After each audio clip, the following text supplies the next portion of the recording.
Okay, so welcome back, everybody. Last presentation today of the badge project, so intellectual output number 7, which is ours. So we were several universities working on this. IMT Minalbi, so my university in France, was the leading partner, and we worked a lot with our Russian partners in Yoshka Ola. I was hoping to see my Russian colleague, but she says she can't access Zoom, so I think she won't be there. So so we couldn't work with them anymore, of course, starting from February. So we finished it alone, but we also had, fortunately, other partners. So KTH was also with us in this IO, and also Cambridge University. And we also had some help from KTU when we were in Athens, because Vilma also helped me writing the scenario of the series game there a bit, although they weren't paid for it. So, but still, cooperation is the word. So it was interesting to work on this IO. So we had two parts in our intellectual output. First of all, we have an e-guide for teachers who want to put up a tandem project, or how my Russian colleague calls it, it's Global Conversations Program. So you have already the resources on the website. So it's really an e-guide to how to put up this program. Of course, it's just an example. Aloysia and myself, for example, we made, I don't know how many projects already in our 9-year collaboration on different topics. But this one is really about global conversation, focusing on intercultural competences, exchanging, getting to know each other, the differences in culture in the countries, etc. So I will share the presentation.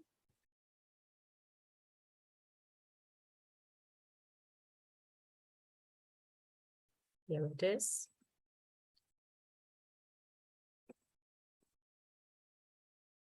Okay. And yeah, I have to mention, because some of you know him, Marlon Patiño. He's a Spanish lecturer at, here it's mentioned IMT Minalbi, but he's also working with us at INSA. He worked also with me quite a lot on the serious game. So about this e-guide for intercultural communication. So we tested it with more than 200 students already. So here you see a picture of a micro group. We have a French, a Croatian, a Greek, and a Russian partner. They worked together in this micro group, and they had a lot of fun. Usually they spent much more time than they had to in the video conferences to exchange. And what was important for us to see also what they learned through this program is that they had to fill in a pre-survey first to know a bit about their global competence or intercultural competence. We try to use global competence because it's the definition in the OECD, which was mentioned yesterday already, which is larger than just intercultural communication competences. So we tend to use global competence. So we wanted to know how competent are you already? What do you know about other cultures? How do you react, for example? So be honest, there's no judgment, of course. There she is, right on time. Okay, so no judgment. And so they have to do this pre-survey. And in the guidebook, Tatiana, can you hear us already? Not yet, maybe? Okay. So Tatiana, who just entered the Zoom meeting, she is my Russian colleague, and she conceived all these pre and post surveys. So you have the template for it, so you can use it. You can adapt it, of course, as we said before. You don't have to use it this way, but there is a pre-survey in the guidebook you can use to evaluate the global competence your students have already.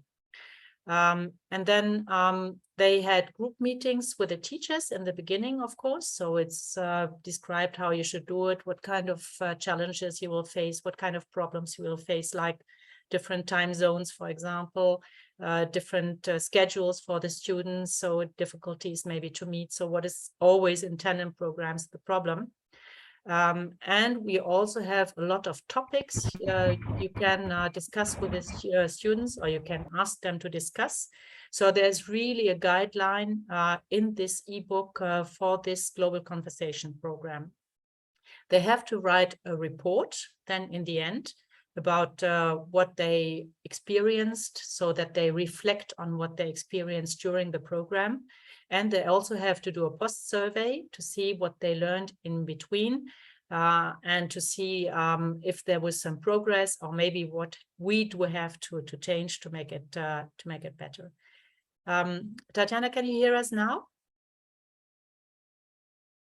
No, just obviously no. Okay, so so all this is described in the guide. So you have a lot of examples. The guide is, I think it's 95 pages, and then you have still the appendices.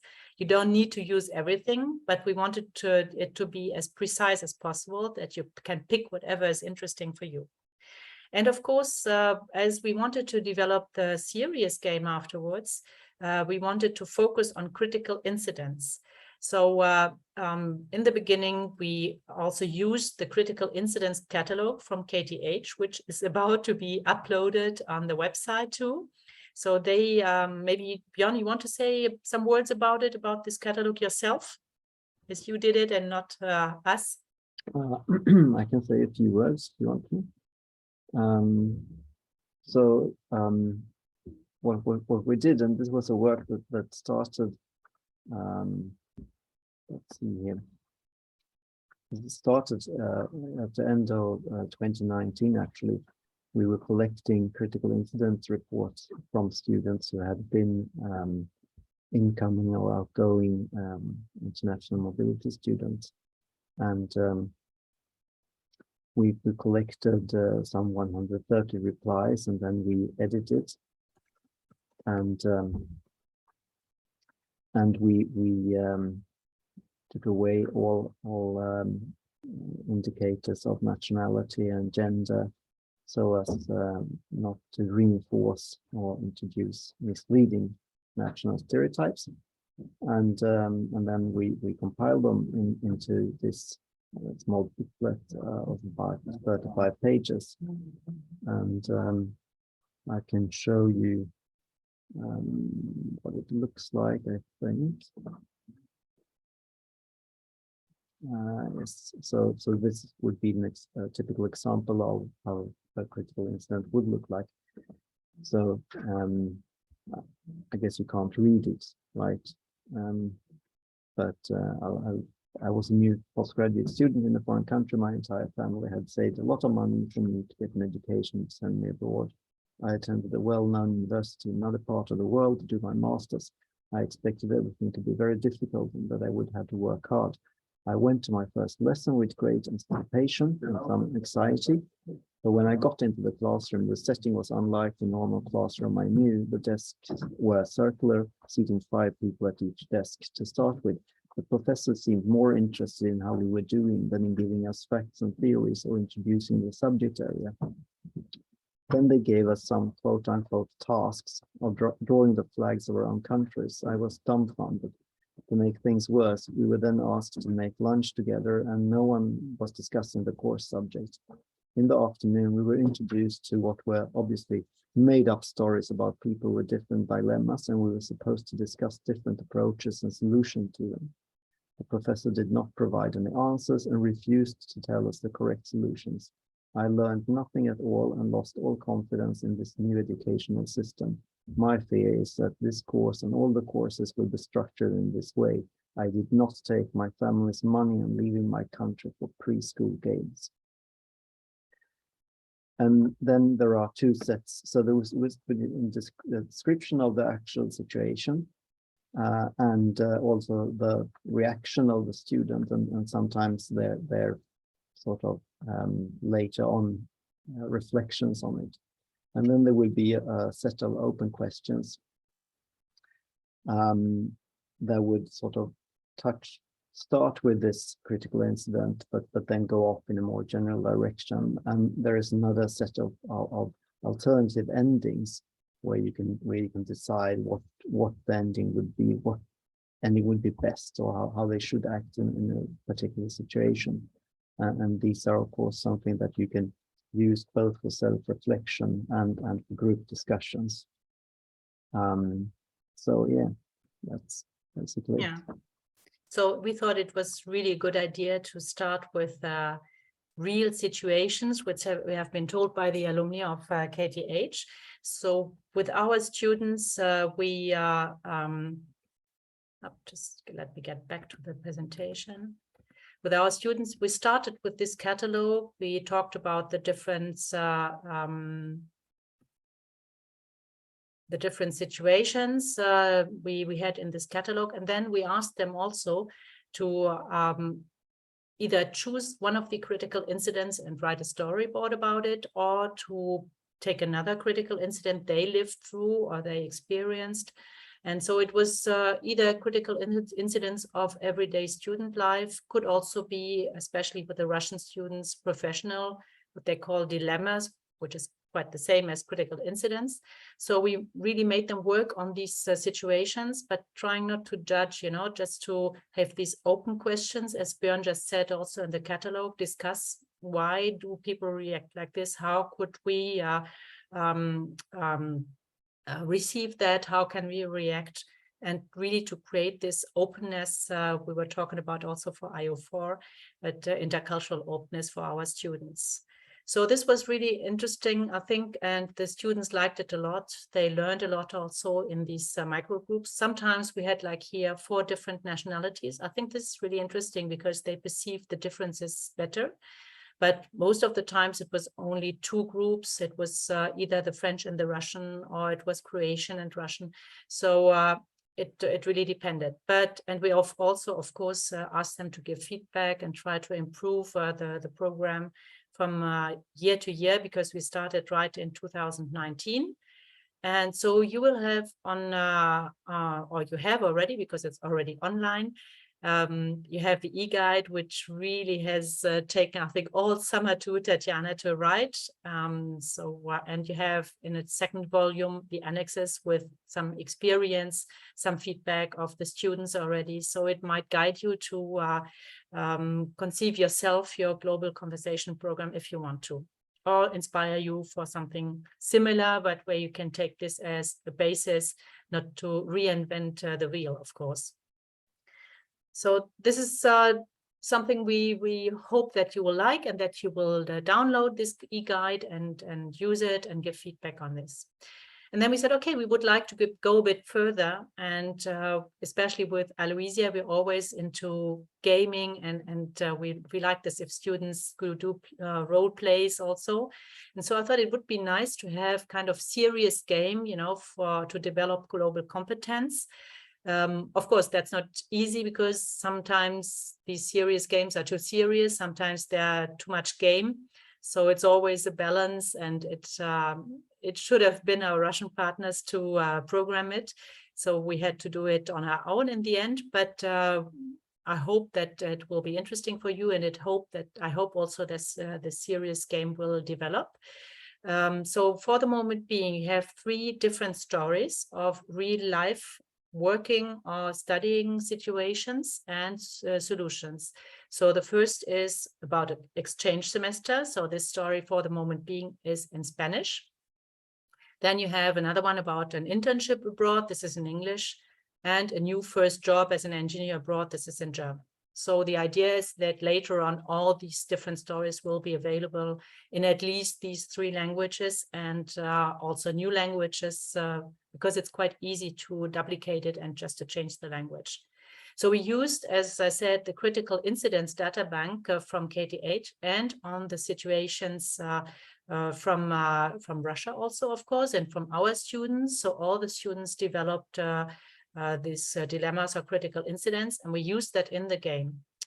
And what is the idea is really creating empathy. So it's not saying, okay, this is the right reaction, this is wrong, but really just let them feel that other people in other cultures with other backgrounds feel differently, and we don't want to reinforce stereotypes. That's also why we don't say this person is from this country, for example. So we didn't want people to say, okay, yeah, he reacts like this because he's from South America or from Germany, etc. So they, you know, they will react as somebody from a certain culture, but in another situation they can react differently, because we didn't want to reinforce these stereotypes. It's more about explanation of behaviors. So we can come into difficult situations when we go abroad, and how can we clarify with the others our position? How far do we go also? Because you can, of course, just adapt to a new country, but maybe you have values yourself you don't want to give up, and so you have to find a compromise. And so that's, I hope, interesting in the game, and it will still, of course, continue to evolve, because we didn't have a lot of time to develop it here in France.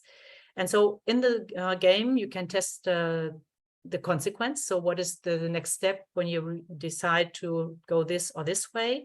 And you can go back, of course, and test another way. So it's not just a one-shot game.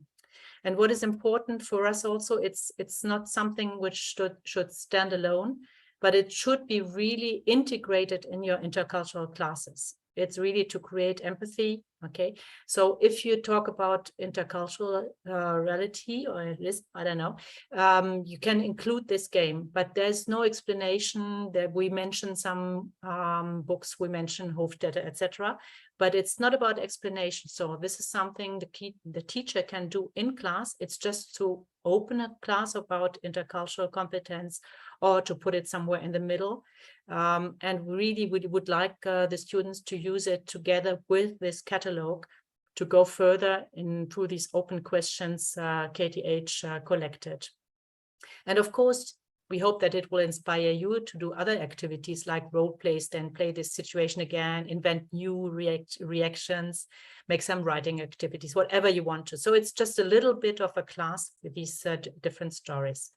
So what are these stories about? Can you see the video? Can you see the girl? Or no?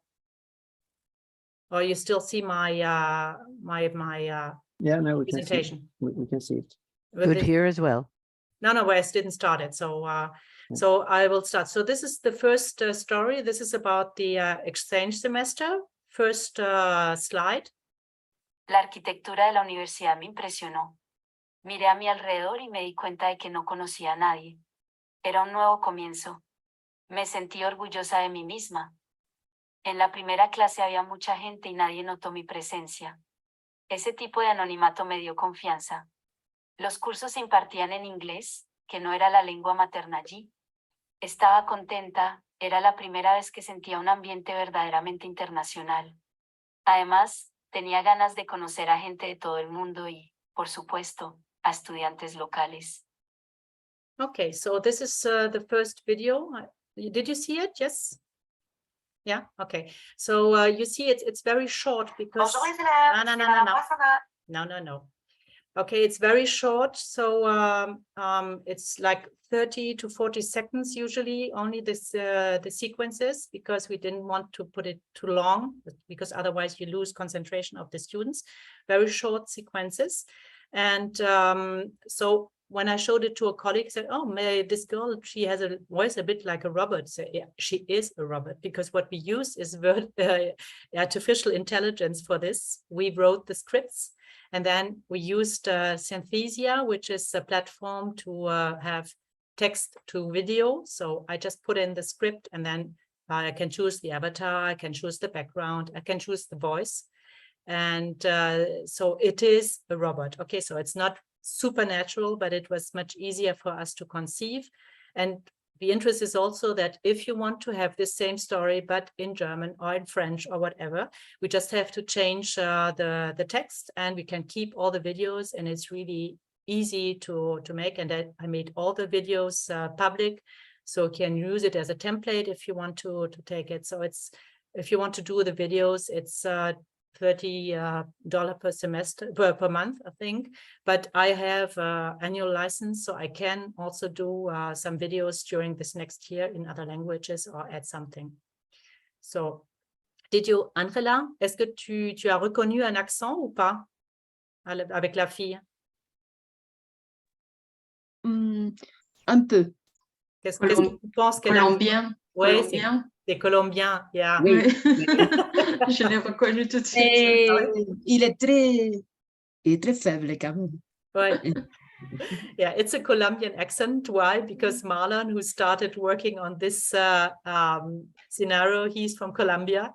So I chose to have a Colombian accent. So you can choose accents. You can choose if you have English, or British, and American, or South African accent, whatever you want to.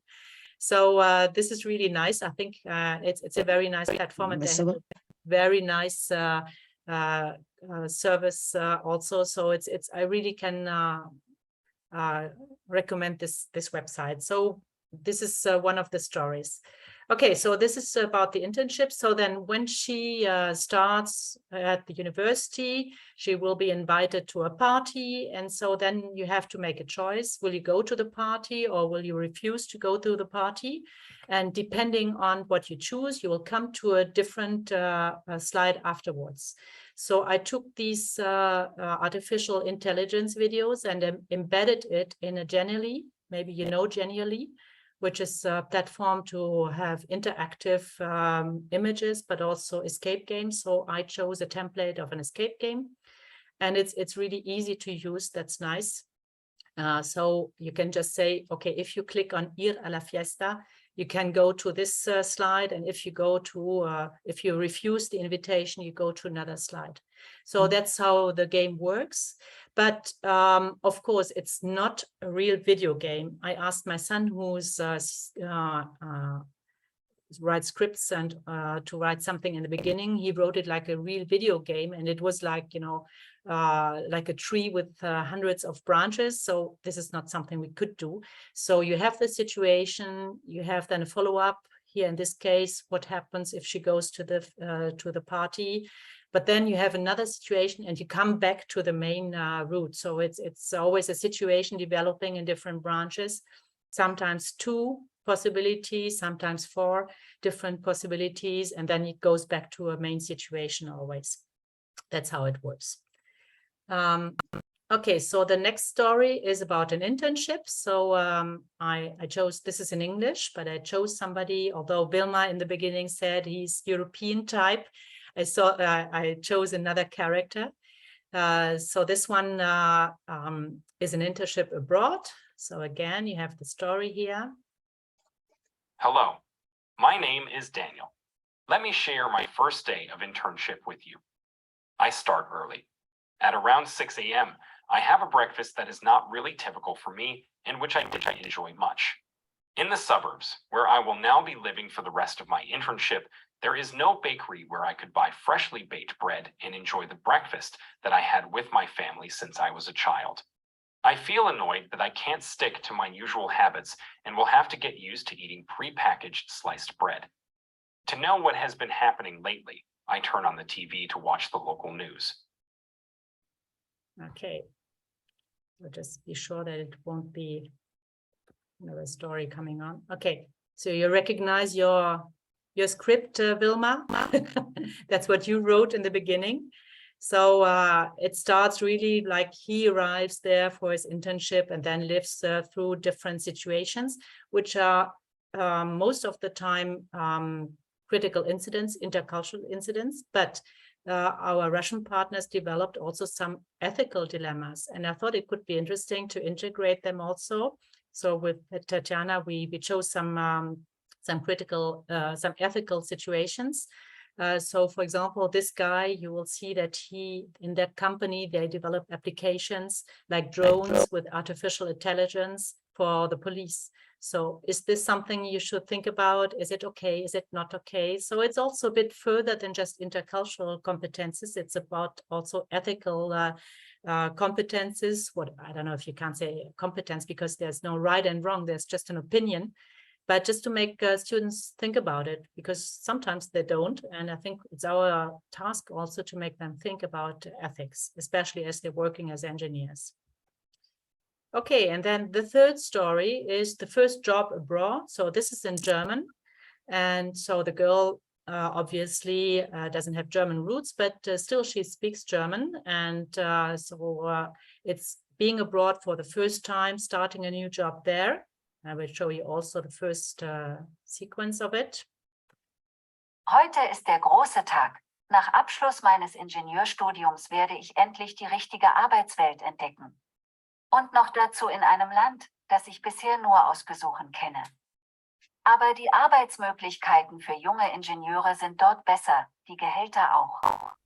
Einerseits bin ich glücklich, endlich anwenden zu können, was ich gelernt habe. Andererseits ist es schwer, alle Freunde, die ich in meiner Studienzeit kennengelernt habe, und das vertraute Umfeld der Uni zu verlassen. Okay, so here you are on YouTube, as you see, because we had to upload the videos on YouTube to integrate them in the game. But of course, when you're in the game, you're not going to YouTube, but you have the video directly in the game. So don't be afraid to have, I don't know how many different other videos on the side. So this is this girl in her first job and facing, for example, for her, a situation where people think she's the cleaning lady because of skin color. How does she react on that, for example? So a lot of different situations. And this is the game then. So you have the link on the website, like here. And you also have the integrated game on the website. So we'll just stop sharing and go to this game now to show you.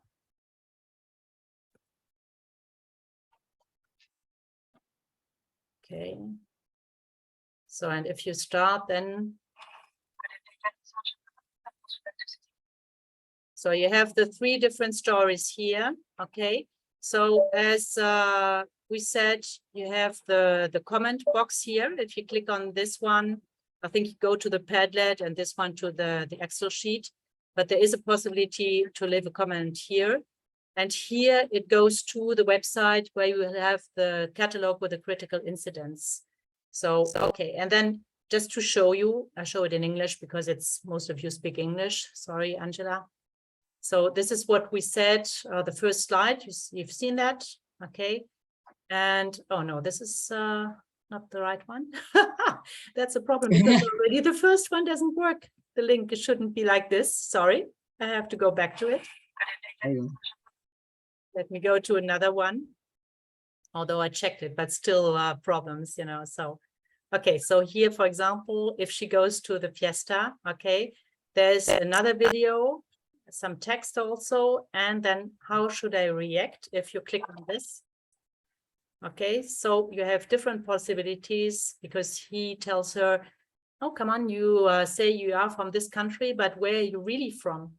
And this is one of the incidents also in the catalog of KTH, that people feel offended, maybe, if, you know, you have not the accent of the country you come from, you don't have the skin color. And this is not nice sometimes to see where you're really from. So how should she react? And depending on what you click on, you will go to another situation where she says how she reacts. But then, again, as we said, some weeks later, you go back to another situation where she lives something else. So that's how the structure is. And I obviously have to go through all the links again, but you have quite a lot of different possibilities always, and about 10 different situations with always different reactions you can test. So that's about the game. I don't think I have a lot more things in the, no. Okay, so that's how we conceive the game. So it is a teamwork between the catalog from KTH, my Russian colleague, where they worked a lot on the critical incidents or dilemmas and the ethical situations. And we hope that you will like it. And I really need your feedback if you use it. Maybe we have some instructions also on the website, of course, how to use it.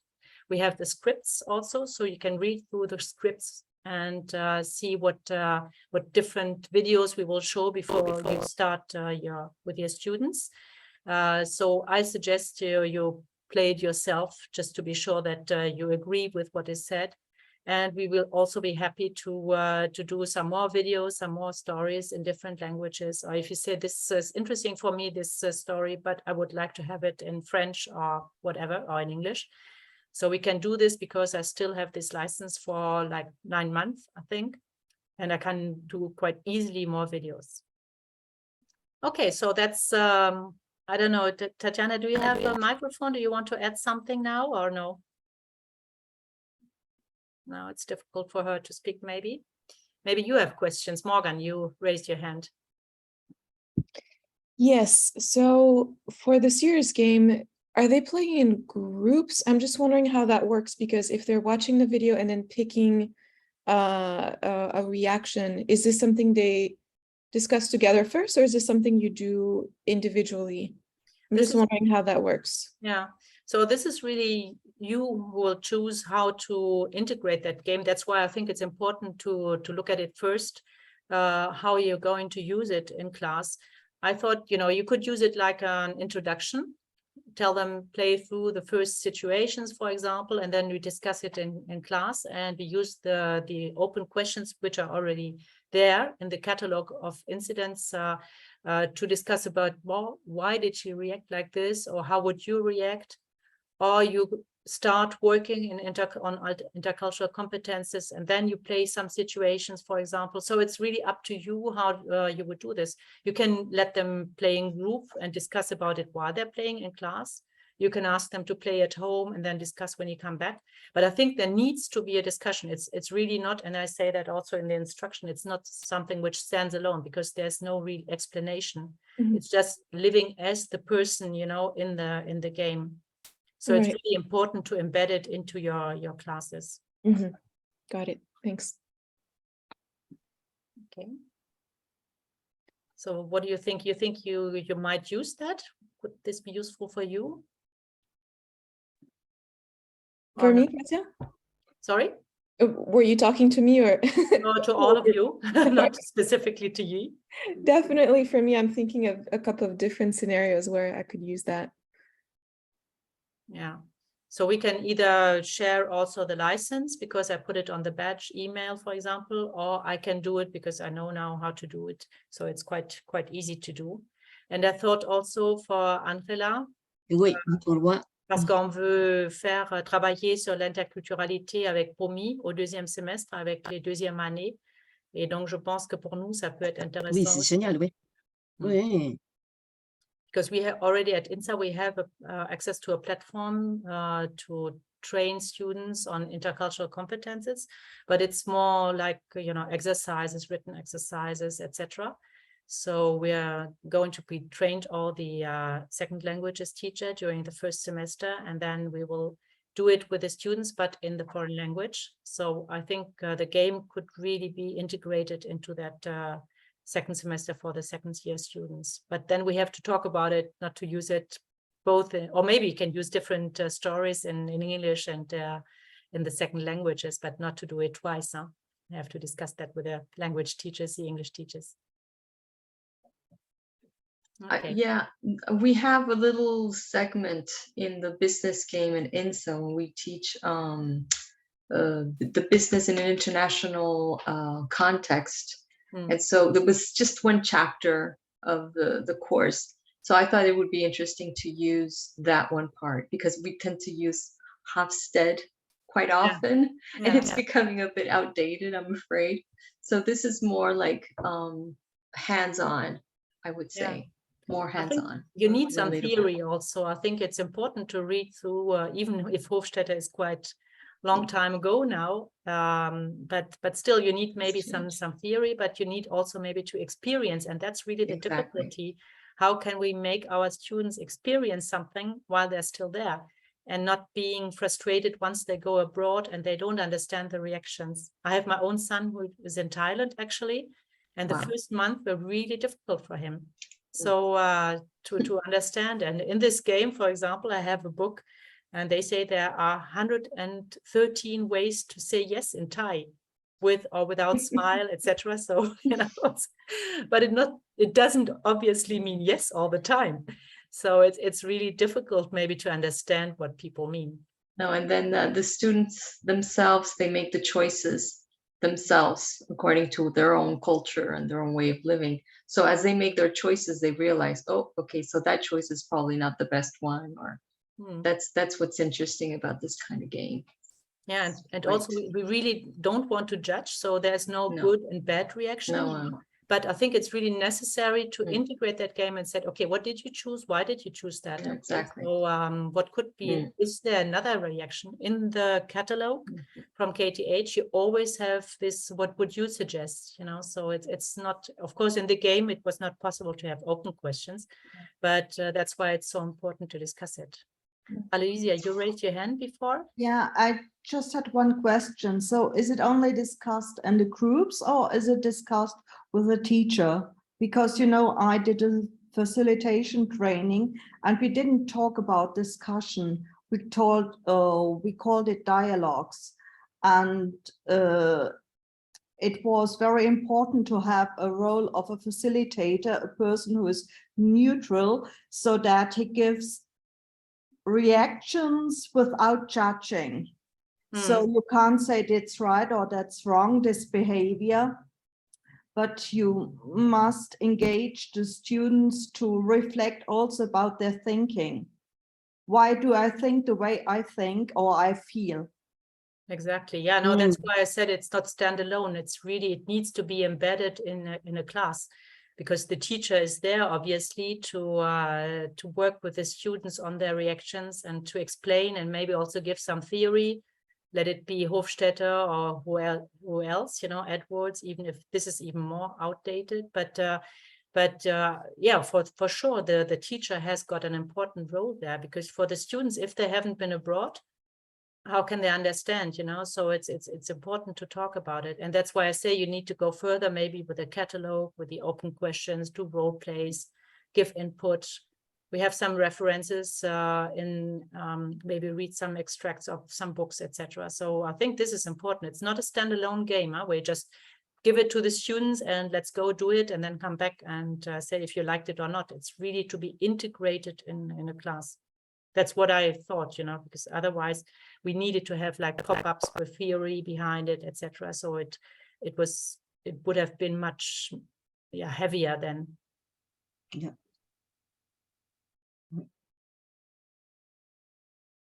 Okay. You have more reactions or questions? So obviously this feedback box is, you have it also in the end, you know, when you come to the end of the game. So of course, as a teacher, you can also tick on the feedback boxes and send feedback. I'm happy to see and hear that. And if you have special wishes of situations, languages, just come back to me and I will try to integrate that depending on my time in the next month. But sorry, but Katja never has time, but I have just an idea which would be perhaps interesting. Perhaps Lisa, you can remember the play we did or the warm-up we did with Uni Collaboration about internet behavior. Yeah, that would also be a nice way to, I think we could try and match a game or a story out of this. With the animals? About yeah, animals. with Julie Salmons, wasn't it? Yeah, Simon, yeah, exactly. I think that would also be a nice way to see also cultural differences. Perhaps we can reflect on that and doing it together in the next month when we have more time in winter. You agree, you're talking about this game with the animals, if you're with the animals, yeah. About the internet behavior and the animals. Okay, so just to tell the others, but I think this is really interesting when you start a project. This is something you could use also in the global conversation program.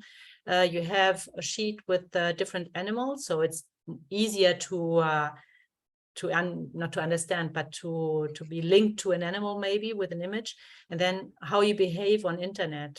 Are you there constantly a bit like an elephant? Will you pop up, just do a lot of work and then disappear again, like what was it, a squirrel, I think, or something? So there were different types of animals, and it was interesting because it was then easier for the students to say, okay, I'm sorry, I'm somebody, I just pop up, I do a lot of work, I will do my work, but I will not look constantly at my emails or whatever. So then it's easier to work together for the others. So it could be interesting as an intercultural part, but it's more interpersonal than intercultural, maybe, yeah? How you behave on internet, I guess. Well, as they say, people meet, cultures don't meet. Yeah. But I don't think it's interpersonal, it's also intercultural. Yeah. Also, yeah, for sure. As we see with between our German and French students, yeah, for sure. Yeah. That's for sure, yeah. Yeah, that's a good idea. We could, but I have to see who developed it, and I have to ask if we can integrate it in the game. It was Miriam Haug from the Open University. Okay, so I can, or maybe you can ask her. I do, as it's your friend. Yeah. Okay, this would be interesting. So if you have any other remarks, feedback, once you had a look at it, just don't hesitate and come back to me. I'm happy to hear about it. And Tatiana, I'm sure she does hear us. She said she will be happy to have feedback also on the Global Conversations program, in which we really put a lot of students to test it. And she put a lot of work during the summer to write it and to make it really user-friendly, also really detailed. You don't have to read through all the pages, just pick what you need. And yeah, it would be nice to have feedback to see how it worked out. Okay, anything else you would like to ask or to comment? Bravo, very, very interesting, Katja. Yeah. Bravo. Thank you. We- And thank you to Vilma, Marlon, Tatiana, all those who contributed to writing the game, because it was not easy to have all these scenarios and ideas, and also to KTH for the catalog, of course, which was inspiring for the situations. Okay, if there's nothing else, so last session of the last multiplier event, so I will stop. Sorry, should have stopped recording.